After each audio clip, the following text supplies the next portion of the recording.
Dear class 12, अभी आपने एक वीडियो देखा जिसमें आपने नाटक से संबंधित प्रश्नों को समझा और लिखित रूप देखा और आपने याद भी कर लिया होगा। तो उसी के आगे मैं इस वीडियो में आपको नाटक के कुछ प्रश्न और बताने जा रही हूँ। उसका लिखित रूप तो आपको मिलेगा, आपको पता ही है, और लाइक आप कर रहे हैं, शेयर आप कर रहे हैं, कोई प्रॉब्लम ही नहीं है। तो देखिए मैं उसमें बस सीधे प्रश्न पढ़ के आपको बताने जा रही हूँ। तो देखिए पहला प्रश्न इसमें से इस वीडियो के संबंध में,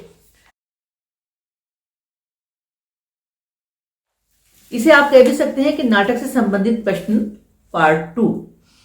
हिंदी के प्रसिद्ध नाटक और नाटककारों के नाम बताइए। ये थोड़ा मैं पीछे चली गई हूँ हिस्ट्री की तरफ हिंदी की, तो नाम आपको बहुत पुराने लगेंगे लेकिन थोड़े थोड़े नए नाम भी मैं इसमें जोड़ूंगी। अंधेर नगरी भारतेंदु हरिश्चंद्र का नाटक था। जयशंकर प्रसाद का ध्रुव स्वामिनी नाटक। धर्मवीर भारती जिनका नाम आपने सुना होगा, उनका नाटक अंधा युग। मोहन राकेश का अगर आपने नाम सुना हो तो आषाढ़ का एक दिन इनका नाटक। सर्वेश्वर दयाल सक्सेना का नाटक बकरी। शंकर शेष, शायद ये नाम आप पहली बार सुन रहे होंगे, इनका नाटक है एक और द्रोणाचार्य। भीष्म सहानी, उनका नाम सुना होगा आपने, कबीरा खड़ा बाजार में। मन्नू भंडारी को तो आप लोग जानते ही अच्छी तरह से। मन्नू भंडारी की कहानी आपका बंटी बहुत ही फेमस कहानी थी और हमारे 10th में भी इनके कई पार्ट लगे थे। इनकी जो नाटक है वो है महाभोज। स्वदेश दीपक का कोर्ट मार्शल और असगर वजाहत का जिस लाहौर नहीं देखा। ये मैंने आपको प्रसिद्ध नाटक और नाटककारों के नाम बता दिए। देखिए अगला प्रश्न आपको बहुत अच्छा भी लगेगा, समझ में भी आएगा, और आपने खुद भी अपने स्कूल में ये नाटक किया होगा। नुक्कड़ नाटक किसे कहते हैं?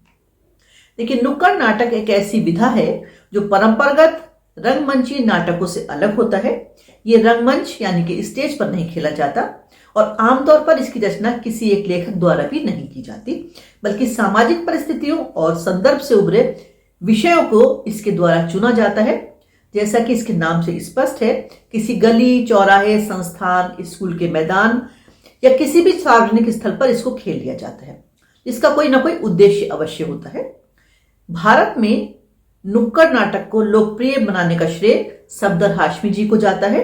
उनके जन्म दिवस 12 अप्रैल को देश भर में राष्ट्रीय नुक्कड़ नाटक दिवस भी मनाया जाता है। नेक्स्ट प्रश्न इस वीडियो का आपके, शिक्षा में नाटक का महत्व बताइए। पिछले में मैंने बताया था कि नाटक बच्चों को कैसे प्रमोट करता है, पिछले वीडियो में ना। तो देखिए शिक्षा में नाटक निम्नलिखित प्रकार से, यानी कई प्रकार से, निम्नलिखित मैं इसलिए कह रही हूं क्योंकि आपको लिखा हुआ हिस्सा मिलेगा।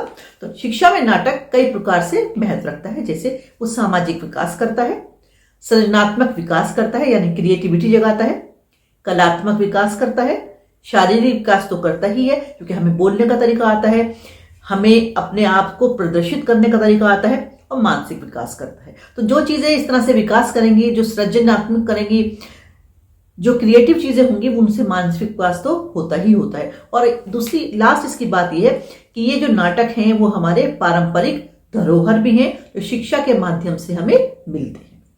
नाटक लेखन में कथानक और चरित्र विशेष होता है। देखिए इसी से मिलता जुलता प्रश्न मैंने पिछले वीडियो में आपको बताया है, लेकिन यहां पर उसका उत्तर लिखने का तरीका बदल जाता है। नाटक लेखन में कथानक आवश्यक है, जिसे कथ्य भी कहते हैं।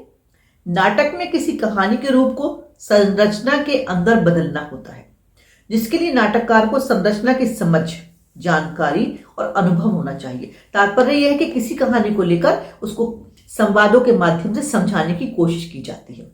इसके पहले घटनाओं, स्थितियों, दृश्यों को चुनकर क्रम में रखना चाहिए ताकि कथा का विकास आरंभ से अंत तक हो सके।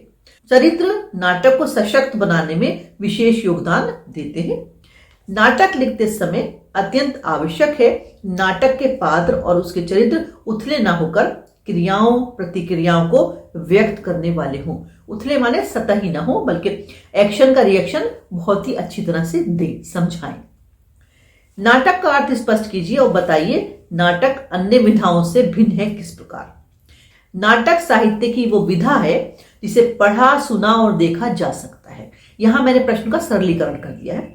नाटक शब्द की उत्पत्ति नट धातु से मानी जाती है और नट शब्द का अर्थ है अभिनय। इसे रूपक भी कहते हैं और भारतीय परंपरा में नाटक को काव्य कहा गया है। नाटक और अन्य विधाओं में अंतर। साहित्य की अन्य विधाओं का लिखित रूप ही अंतिम होता है, लेकिन नाटक पहले लिखा जाता है और उसके बाद उसका मंचन किया जाता है। मंचन का अर्थ है रंगमंच पर प्रस्तुत किया जाता है। मंचन से ही उसमें संपूर्णता आती है। अन्य विधाओं यानी अन्य चीजों को केवल पढ़ और सुन सकते हैं, लेकिन नाटक को हम देख भी सकते हैं। ऐसा क्यों कहा गया है कि नाटक में समय का बंधन होता है। नाटक की समय सीमा होती है। इसे प्रथम अंग माना गया है, यानी कि समय सीमा को, और उसके अंदर ही इसको पूरा करना पड़ता है। नाटक की रचना पर यह अपना पूरा प्रभाव डालता है कि कितने समय में हमें कितनी बात दूसरों को समझा देनी है। नाटक का विषय भूत का हो या भविष्य का हो, उसे केवल वर्तमान में ही संयोजित किया जाता है। यही कारण है कि नाटक के मंच निर्देश वर्तमान काल में लिखे जाते हैं, यानी कि जब निर्देश देते हैं, जब बताते हैं कि ऐसे करिए, ऐसे बैठिए, तो वर्तमान काल में ही होते हैं, चाहे कहानी हमारी पुरानी ही क्यों ना हो। साहित्य की अन्य विधाओं जैसे उपन्यास, कहानी, कविता को हम सुनते या पढ़ते हैं और उसके बीच में हम रुक भी सकते हैं और फिर वहीं से शुरू कर सकते हैं। लेकिन जब नाटक एक बार शुरू होता है तो उसे बीच में रोका नहीं जाता। उसे रोककर आरंभ करना दोबारा से संभव नहीं है, यानी कि एक बार नाटक शुरू करने के बाद उसका अंत ही कर दिया जाता है। एक छोटा सा प्रश्न बीच में आपको बताती हूं मैं। भारतीय परंपरा में नाटक को क्या संज्ञा दी गई है? भारतीय परंपरा में नाटक को दृश्य काव्य की संज्ञा दी गई है। बड़े बड़े प्रश्नों में एक छोटा सा प्रश्न। नाटक लेखन से आवश्यक तत्वों पर प्रकाश डालिए और किन्हीं तीन पर विचार कीजिए। नाटक लेखन में कथानक, संवाद, भाषा, चरित्र एवं रंगमंचीयता आदि का होना अनिवार्य है। इसके प्रमुख तत्व हैं कथानक। नाटक के लिए कथानक आवश्यक होता है। नाटक में कहानी के रूप को भीतर पिरोना होता है। इसके लिए नाटककार को संरचना की पूरी समझ और जानकारी और अनुभव होना आवश्यक है। इसके लिए पहले घटनाओं, स्थितियों, दृश्यों का चुनाव कर उन्हें एक ऑर्डर यानी क्रम में रखते हैं ताकि कथा का विकास आरंभ से अंत तक हो। संवाद यानी कि डायलॉग्स।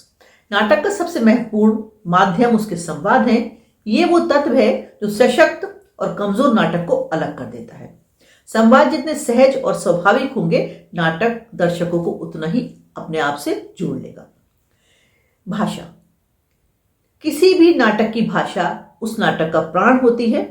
अच्छा नाटककार संक्षिप्त, सांकेतिक भाषा का प्रयोग करता है। एक अच्छा नाटक वही होता है जो लिखे गए शब्दों से अधिक वो समझाए जो लिखा नहीं गया हो, यानी कि शब्द कुछ कहे जाएं लेकिन अर्थ वो बहुत सारा समझा जाए। नाटक और कहानी में क्या अंतर है? देखिए, अभी मैंने कहा था आपसे कि किसी कहानी को नाटक में बदल सकते हैं, तो नाटक और कहानी में कोई अंतर तो हो ही गया ना। तो यही प्रश्न है कि नाटक और कहानी में क्या अंतर है। कहानी जीवन की किसी घटना का वर्णन किसी कहानीकार के द्वारा होता है। इसमें कथा का सूत्रधार स्वयं कहानीकार होता है। नाटक में कथा की गति संवादों और संकेतों से चलती है। नाटककार सामने नहीं आता। कहानी के पात्र बातचीत करते हुए कथा के अंत तक पहुंच जाते हैं, वही नाटक कहलाता है। नाटक की अभिनेता में किन गुणों का होना आवश्यक है? अभिनेता में अभिनय करने वाले में नहीं, एक्टर में नहीं, अभिनेता का मतलब है एक्ट। नाटक की अभिनेता में रंगमंच के संकेतों का होना आवश्यक है। कौन सा संवाद किस प्रकार बोलना है, किस प्रकार से अपनी प्रतिक्रिया व्यक्त करनी है, कैसे हाव भाव रखने हैं, ये सब रंगमंच के संकेतों के अंतर्गत आता है। रंगमंच की सज्जा, प्रकाश व्यवस्था, ध्वनि व्यवस्था आदि रंगमंच अभिनेता के आवश्यक गुण हैं, यानी कि इसी सब के माध्यम से सफल अभिनय किया जाता है। नाटक लेखन का प्रथम अंग किसे माना गया है? नाटक लेखन का प्रथम अंग समय का बंधन या समय की पाबंदी है। समय का बंधन नाटक की रचना पर पूरा प्रभाव डालता है, इसलिए आरंभ से अंत तक एक निश्चित समय के भीतर इसे पूरा करना होता है। एक छोटा सा वीडियो नाटक के प्रश्नोत्तर के लिए ये आपके लिए और आ गया। अभी मैं आपको एक वीडियो अभी और दूंगी जिसमें नाटक को समझाऊंगी कि इसे क्या कहते हैं, और जो उसका एमसीक्यू के थोड़े से क्वेश्चन बनते हैं जो मैं बना सकी हूँ वो मैं आपको अच्छी तरह से नाटक को पढ़ लीजिएगा। Thank you.